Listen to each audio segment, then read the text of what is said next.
bu Ansoumana Dione moom itam peut-être wóolu nañ ko si kanamu yoon ak wàllu yoon alors daal di ñëw si li nga xam ne que mu justement les détails autour de sa convocation donc mu nekk président bu li nga xam ne que moo di ASAM moom président bu association sénégalaise pour le suivi et l'assistance aux malades mentaux maanaam ñi nga xam ne itam seen xel neexul Ansoumana Dione dafa daal annoncé sa convocation par la division des investigations criminelles ni ki tey jii nag yow mook li nga xam ne que wala kon selon cette convocation fait suite à une plainte qu'il avait déposée contre Boubacar Diakhaté à la direction de la santé de la mère et de l'enfant pour diffusion de fausses nouvelles donc nag yëf yi mi ngi remonté si benn vidéo boo xam ne itam publié nañ ko sur Kéwoulo TV dans lequel Boubacar Diakhaté dafa doon accusé ki nga xam ne que moo di Ansoumana Dione d'avoir bénéficié de manière illégale du centre psychiatrique de Kaolack grâce à une intervention de l'ancien président Macky Sall, une allégation que Dione rejette catégoriquement, affirmant que le centre est une propriété privée de l'ASAM obtenue en 2003 sous le régime du président Abdoulaye Wade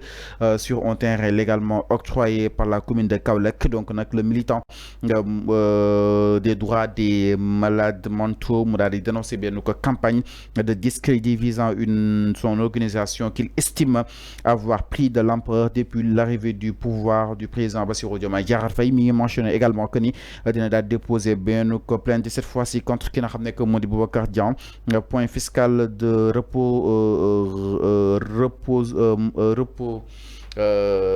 masme exactement pour des propos jugés diffamatoires tenus sur Alxuraan FM. En tout cas enquête bi mi ngi poursuivre son cours foofu nu ko brigade territoriale bu Kaolack jamono ji donc ki nga xam ne que moo di Ansoumana dina wiiji li nga xam ne que moo di justement yoon ak wàllu yoon. alors dama jàpp ni dafa am loo xam ne itam ñu ne Macky Sall moo ko may mu nekk ay révélation yoo xam ne itam boobu def na ko mu daal jàpp ni Macky Sall may ko yooyu dafa fekk ni ba Diomaye ak Sonko ñëwee ba tey boobu de centre dafa daal di jël li nga xam ne que moo di benn ampleur naka daal di jàngate li nga xam ne que moo di cool yi ba yoon ak wàllu yoonal daal si dugal li nga xam ne que moo di justement loxoom et que enquête bi ba tey mi ngi en cours. oui loolu jeexal na wax bi. bi nga ne yoon ak yoonal dugal na ci loxoom. mooy jeexal na wax bi. bu ñaari sénégalais amee litige. mais on attend la justice pour mu arbitrer. donc la justice boobu comme dugal na ci loxoom jeex na. donc la justice va arbitrer et donner la transparence loolu kese la. on peut pas faire justice soi-même. wala nga dem ci médias yi ñu defal la justice. dafa jàpp ni bu Sonko Diomaye ñëw ba tey loolu dafa jël ampleur concrètement. jël ampleur comme lan. centre bi. non lan la jël ampleur comme lan. j'aimerais nga ne ma lii la jël comme ampleur Sonko ak Diomaye bu ñu ñëwee dafa jël ampleur comme lan. il faut le dire ban ampleur la jël. mais jëlul ampleur. C'est un dossier qui est dans les mains de la justice. Parce que le militant des droits des maladies mentaux dénonce une campagne de discrédit visant son organisation qu'il estime avoir pris de l'ampleur depuis l'arrivée du pouvoir du président Bassirou Diomaye Diakhar Faye. Il n'a qu'à porter plainte contre cette personne-là. Comme Diakhar il ne s'agit pas de nekk loo xam ne da nga koy discréditer yi nga xam ne moo di justement son organisation. Mais quand quelqu'un te discrédite, il faut lui porter plainte. Ouais, mais c'est ça. C'est ce qui doit régler la chose. C'est pas dans les médias là où ils sont comme Bounigné ak Diomaye, ça a pris l'ampleur. Lolo c'est moy manipulation bi. C'est comme si Sonko ak Diomaye ñoo ko nek di jappalé. Non, il faut arrêter ça. Lii laay wax lii c'est des porte-presse li ngay lire lii c'est des porte-presse. Non dañuy waxtaan on amène non je ne parle pas de toi le gars qui dit que oui Sonko ak Diomaye le président des malades mentaux. C'est ce que je dis, ce président des malades mentaux là. Mais Fallou mais man notice bi ma lire tey ci ñoom selon ce qui a été révélé par la Cour des comptes. Mais ce qu'il a dit là, c'est pas la même chose. C'est pas Sonko ak Diomaye. Lu mu révélé foofu Cour des comptes. C'est pas ak Sonko ak Diomaye, il a dit l'Office national de recouvrement des avoirs criminels. Donc mooy ONS RAC a recouvré donc plus de 35 milliards de francs CFA en 2022. Et 2025 les faits remontent de 2022 lu muy wax ni Sonko ak Diomaye bu ñu ñëwee dafa def ampleur c'est des faits qui remontent de 2022 c'est pas 2025 un recouvrement de 35 milliards moom la ne Sonko bu ñu ñëwee. ci organisation bi. mais loolu la ci organisation bi. 35 milliards 35 milliards là. Et c'est des informations sûres. Si le recouvrement sur organisation bi 35 milliards lañ koy gi.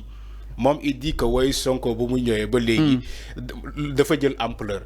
Il dit que waa ji dafa bëgg discréditer son institution ou bien son organisation. C'est faux. Donc lolu c'est des informations yu ba nga ne ñu ngi koy véhiculer ba léegi. Te je crois que justice dugal na ci loxoom. Et la justice s'est saisie du dossier donc selon les dernières informations et va aller à fond donc dans ce dossier parce que aussi donc dans ces fonds de recouvrement donc des avoirs criminels il faut que ñu saytu ces fonds là ba xam fan lañ ko dugal. ñu jàpp ni Arfan front yi dafa xaw a bëri jamono ji. non front bëriwul. ah scandale yi ñoo bëri woon. lu nekk bu ko xool. scandale yi ñoo bëri woon ci Macky Sall te malheureusement Macky Sall daf ci teg concom. donc Macky dafa am ñu mu defar balaa ñuy on vit de ces conséquences là.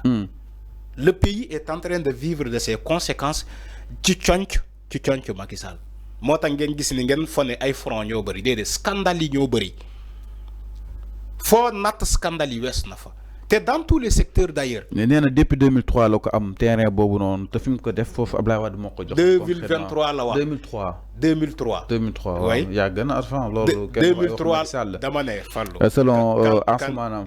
quand il dit depuis 2003 nga am. te kan moo la ko jàppale nga am ko kan moo la jàppale nga am ko. Abdoulaye Wade. Sous le régime d'Abdoulaye Wade. il va. non commune bu Kaolack moo ko jox sous le régime d'Abdoulaye Wade. commune bu Kaolack moo ko jox Arfan. maintenant j'espère que moom lu muy wax ni il a des preuves parce que boo nee am na terrain rek. am na kayit. Donc pour reprendre ses dires, il précise que le centre psychiatrique de Kaolack est une propriété privée de l'association acquise en 2003 sur un terrain octroyé par la commune de Kaolack sous le régime de Abdoulaye Wade. Oui, il va falloir le prouver. loolu lépp. Il va falloir le prouver. mais loolu laay wax bu amee litige rek justice dafay ñëw pour arbitrer.